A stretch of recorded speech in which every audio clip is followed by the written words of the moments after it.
Hello everyone, this is Pico Entertainment and we are back again, and here now we have another video for you, and this will be a review of The Witcher Season 2.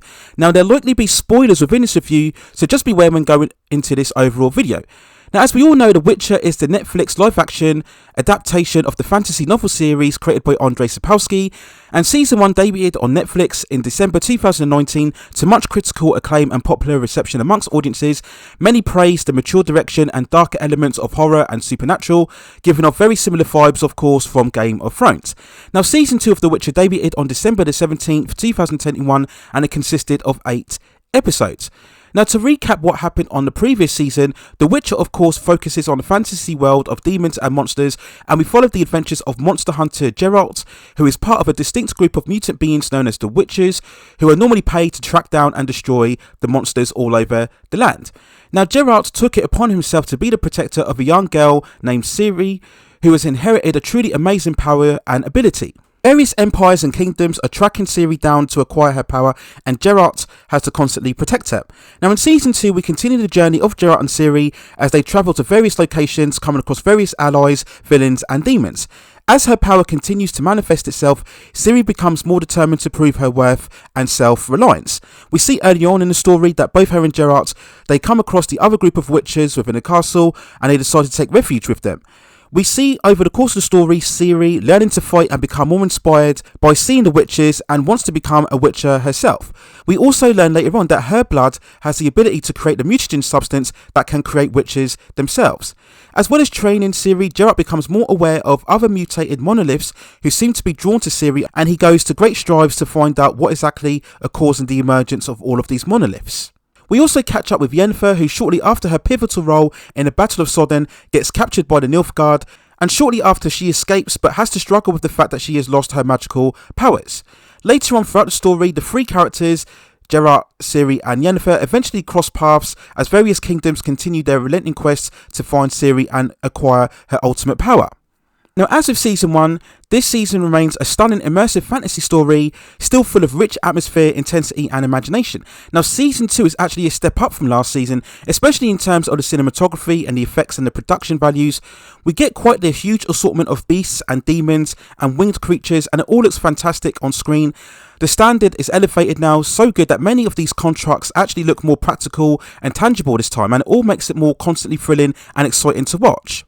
This season also fixes the big issue of last season, which concerns the fractured timeline. If you remember from last season, we were constantly jumping back and forth in terms of the overall events. This time we get a far more composed linear storyline, and this makes the season far more watchable this time round. Now, the biggest improvement for me in the second season is the overall characterization, especially when we talk about both Geralt and Ciri. The first half focuses more on their relationship, and this allows both characters to exhibit far more personality and character. Henry Cavill continues to be great as Geralt. This time he's also allowed to show far more charisma and personality, and we see really now that Henry has got far more used to the overall tone and accent of Geralt, and this makes his performance far more relaxed and appealing, as opposed to the far more stoic and brooding personality that we saw in Season 1. Ciri too is a far more better involved character this time. She was much more on the fringes on Season 1, very much developing on her own separate narrative. This time she gets a far more developed story arc. I loved all of the scenes of her training and going on various obstacle courses, where we see her initially struggle despite having all of her powers, and this is good because this adds more credibility to the character, and this makes her far more of a rootable personality as we go throughout the story. And she has very good chemistry with all of the other supporting characters, whether it be Geralt and the witches earlier on, or later on when she comes together with Yennefer as well. And we do get some very stunning scenes as Ciri struggles to maintain the intensity of her powers, and she has these following outbursts, and we see her being able to teleport and cause huge splits among the ground across the land, and even within certain castles.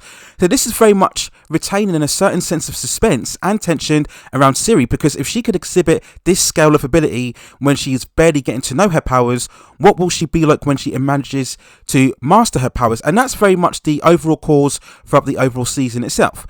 I also liked the introduction of the other witches, particularly of Yesemir, who is the old and living witcher, and is very much the mentor of Geralt. Now, if you want to do some background knowledge, you can check out the animated film within Netflix. I believe it's called The Witcher and the Wolf, where you very much get the overall origin story of Vesemir when he was a young person, and we overall get to see how exactly the witches are made themselves using the mutagen. But in terms of this season, I felt Vesemir's role was very good because it gave Geralt another person to bounce off with apart from Ciri and Yennefer, and I think it adds a lot more layers to Geralt as an overall character.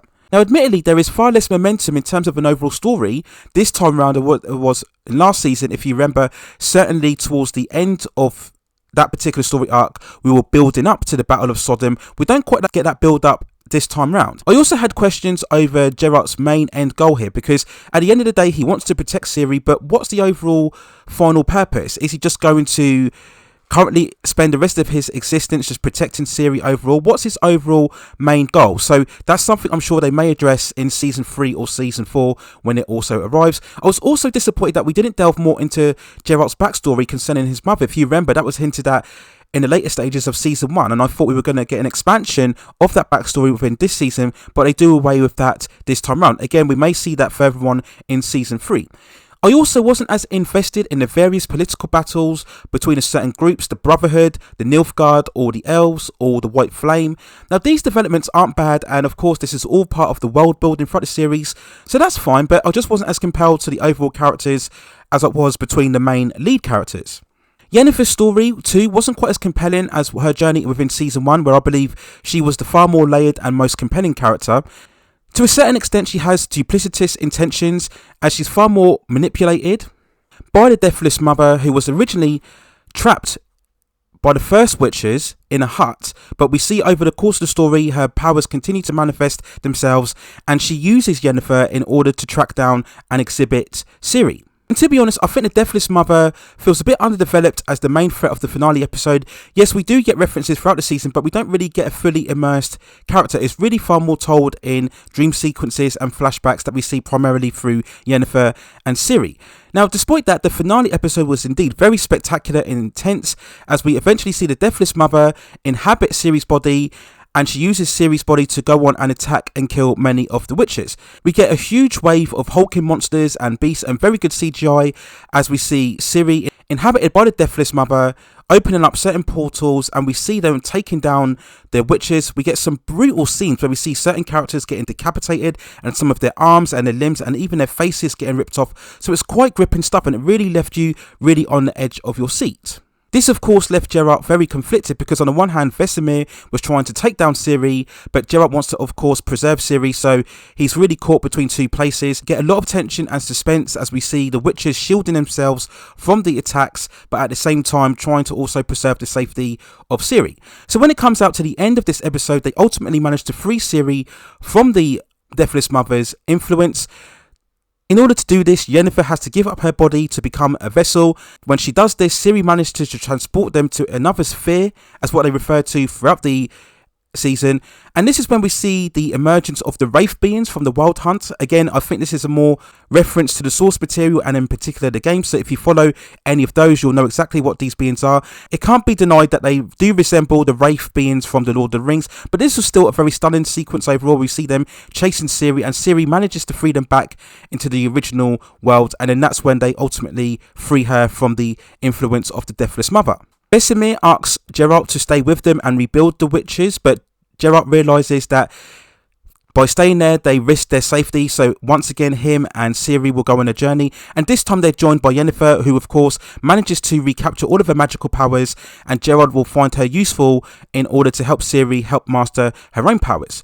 We also catch up with the elves, who, following the death of a baby, managed to go on a very much of a revenge killing spree themselves, and it turns out that they ultimately feel that Ciri is known as the Hein Iker, who is the prophesied saviour of the elves, so again they'll play a key part in wanting to acquire her powers throughout the next season. We have another following scene where we see the Brotherhood continuing to align together to acquire Ciri as well, and then we get a big reveal that the White Flame Emperor, who was referred to by Fringilla and Cypher throughout the whole season, he actually turns out to be Ciri's father, who we thought was dead in the first season, and this is, if you remember, that key scene where Geralt had decided to embrace the destiny of becoming Ciri's protector, but we actually find out that this indeed is the White Flame Emperor who everybody is fearing. So that brings up a lot of interesting dynamics and elements throughout the season 3.